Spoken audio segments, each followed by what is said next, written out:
Alright everybody, you know I like to make my videos loaded with positivity and good vibes. But this isn't one of those times.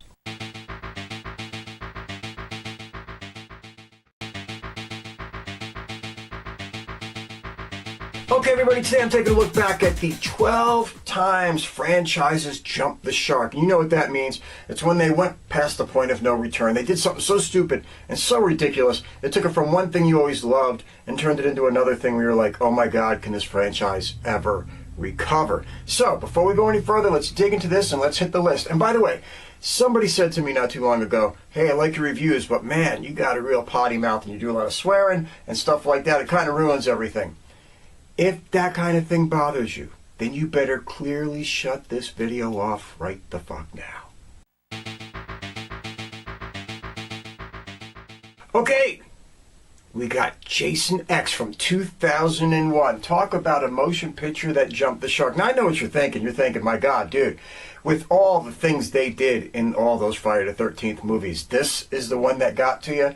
I mean, they brought him back to life with a lightning strike.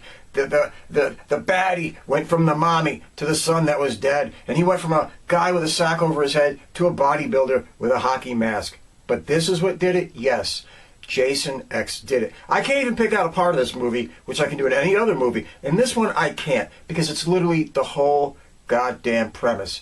Jason in space. Come on. I know they were running out of ideas. I know the storylines were getting thin. But for the love of God, space?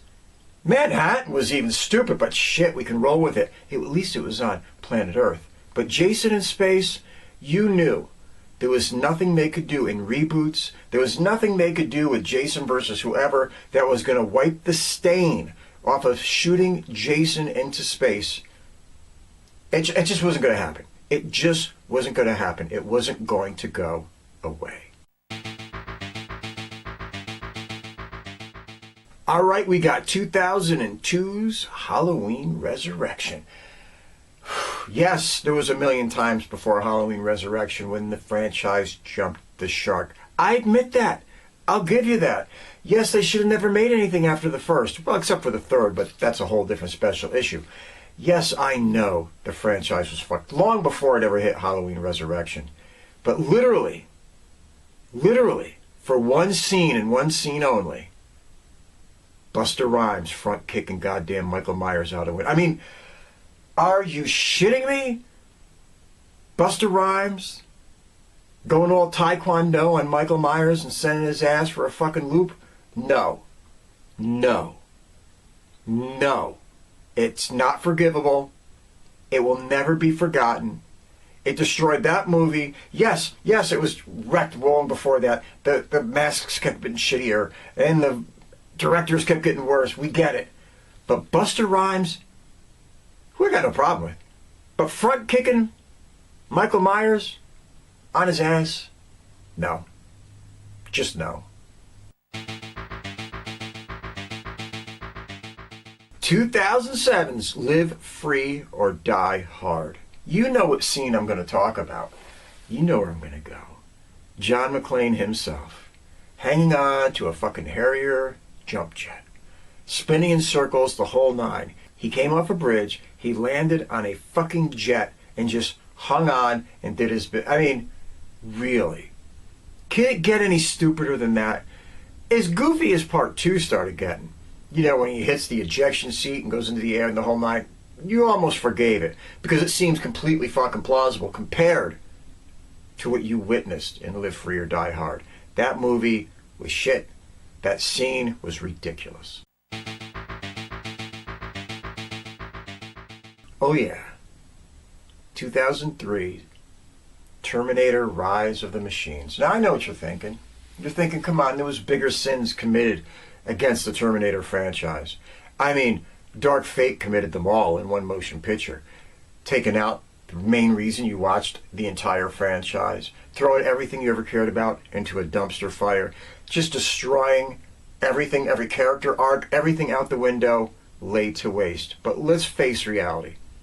Terminator 3, Rise of the Machines, Arnold Schwarzenegger going up, taking the stripper's clothes, and coming out wearing those fucking sunglasses. You knew For the rest of the Terminator franchise, you were fucked. There was no way you were going to take that image out of your head. There was no way you were going to erase that. They took the Terminator, and yes, they changed him in the second one. Granted. But this was too far.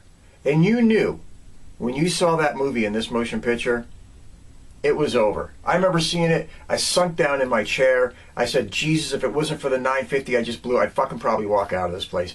It was unforgivable.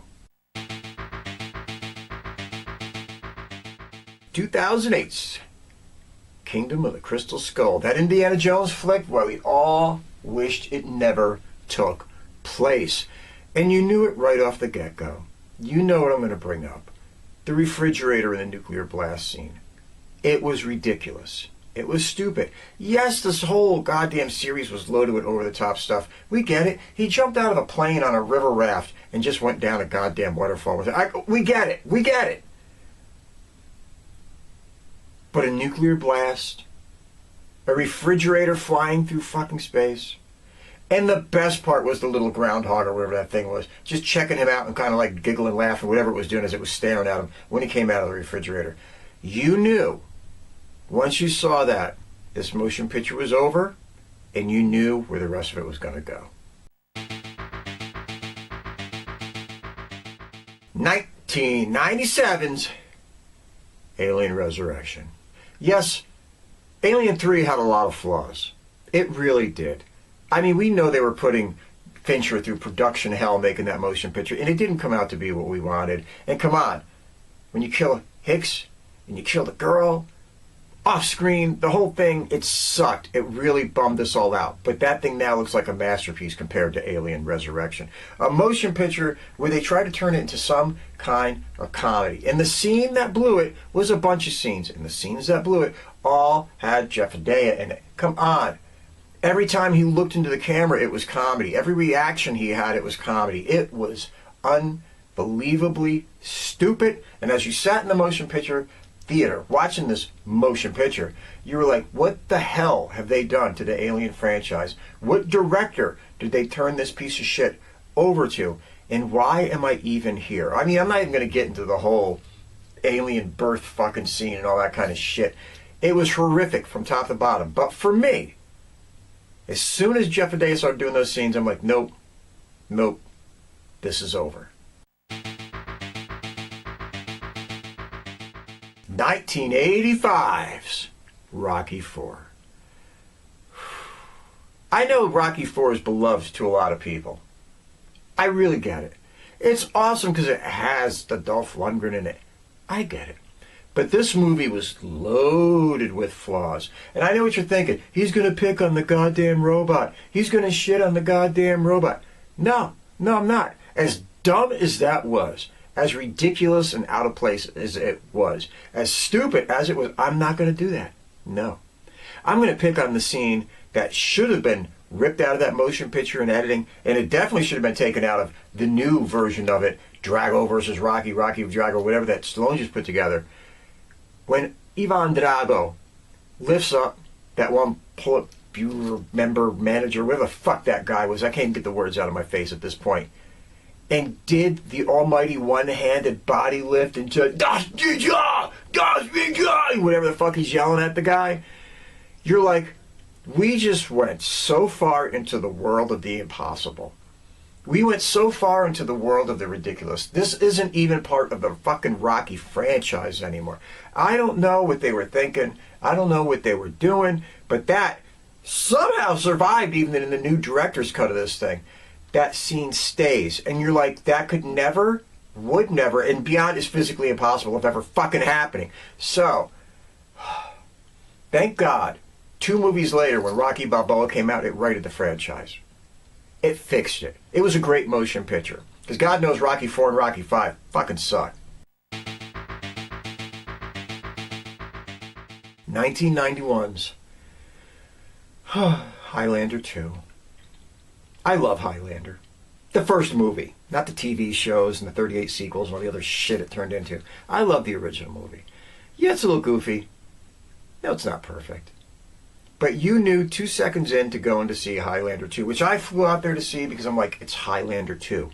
What could they do? How can they keep this going? The trailer looked phenomenal. You know, Land Bear looked amazing with the long hair and the fucking trench coat. And you're like, this is going to be dark and spooky. And where is this going? And then 3 seconds in, you find out this horrendous storyline of them being aliens that were just outcast as punishment to planet Earth to live forever or whatever. It was ridiculous. So I guess the scene that I'm going to mention is the courtroom scene when you find out how they came to be. And it was the lamest, dumbest, stupidest excuse. So stupid that they tried to completely change everything in the director's cut. But I guess taking a turd and turning it into something good was impossible because that thing still sucked. There was just nothing you could do to fix the damage that was done. Highlander, the motion picture, amazing, should stand alone. Everything else after it, wipe it from your database, forget it ever existed, and definitely, above all else, never, ever watch Highlander 2. Yep. 2017's The Last Jedi. Yeah, well, what can you do? What can you say? There's a whole bunch of things you can just throw out there as why that whole trilogy of films that Disney did sucks. You can sit there and point out a million things wrong, even from The Force Awakens, which is just a rehash of the original A New Hope, and you can sit there and rip that thing apart and how they screwed everything up and they destroyed the character arcs of our beloved characters, and they made this little goofy character that could do no wrong just by walking into a room. You could go off for days. But let's face it, nothing brought laughter to the face of an audience more. Nothing made everybody look at each other in the face in the theater and almost want to punch the seat in front of them than when Princess Leia fucking flew.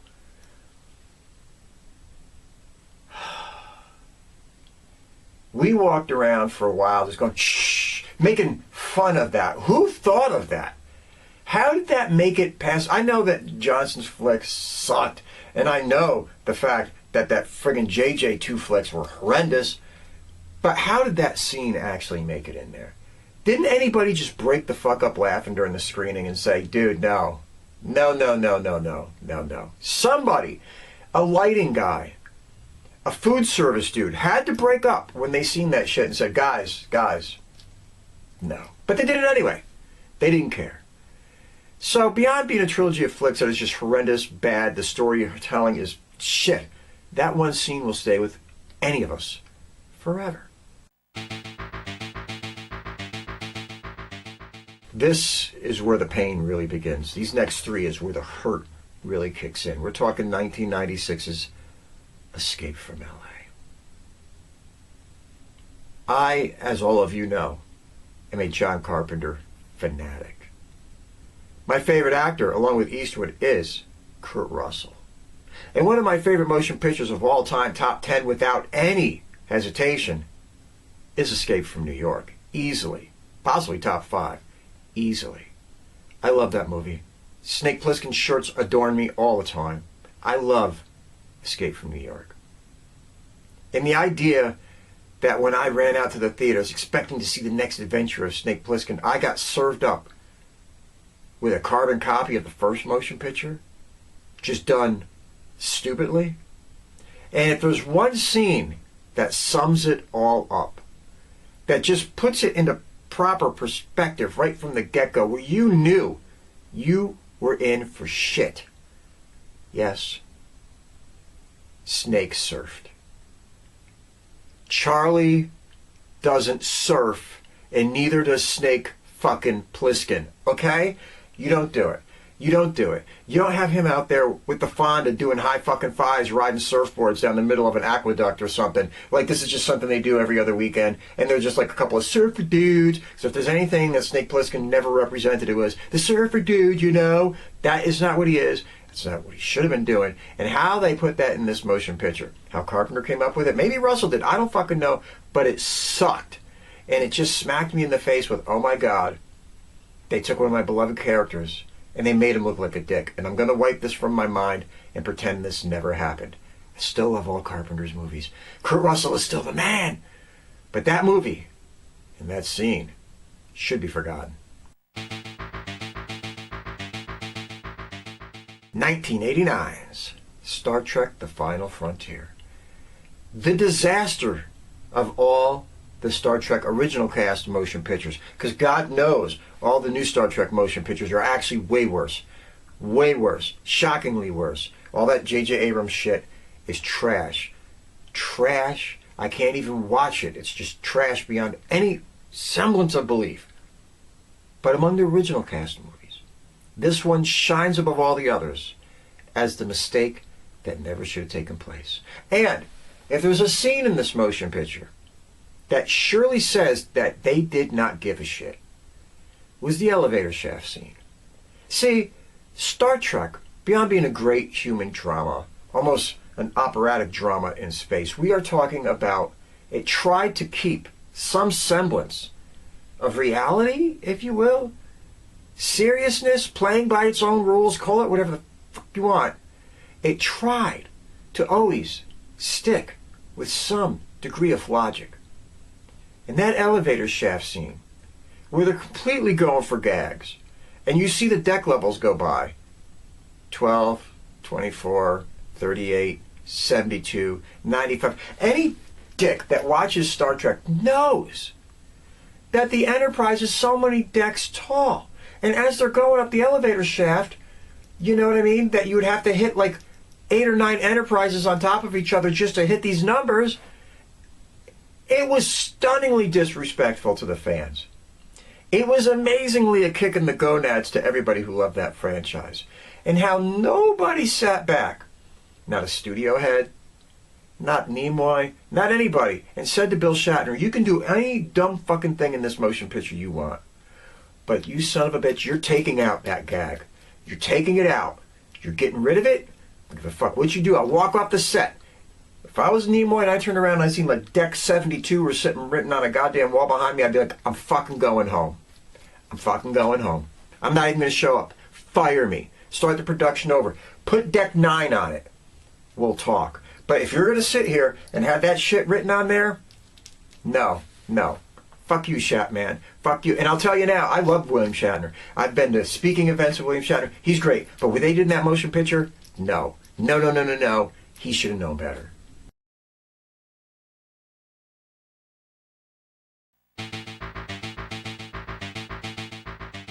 And here we go, last but not least. 1988's The Deadpool. Yep. The Dirty Harry flick that shit the bed. I kid you not. I remember going to see this thing. I was like, oh yeah, it's Dirty Harry. Maybe the Deadpool, I went into it with more expectations than I should have. Maybe I did. I don't know. But I know what I got was trash. Was purely trash. And the scene that signified everything was a scene, no, not the harpoon gun, which was goddamn ridiculous in and of itself and made Dirty Harry into a laughingstock.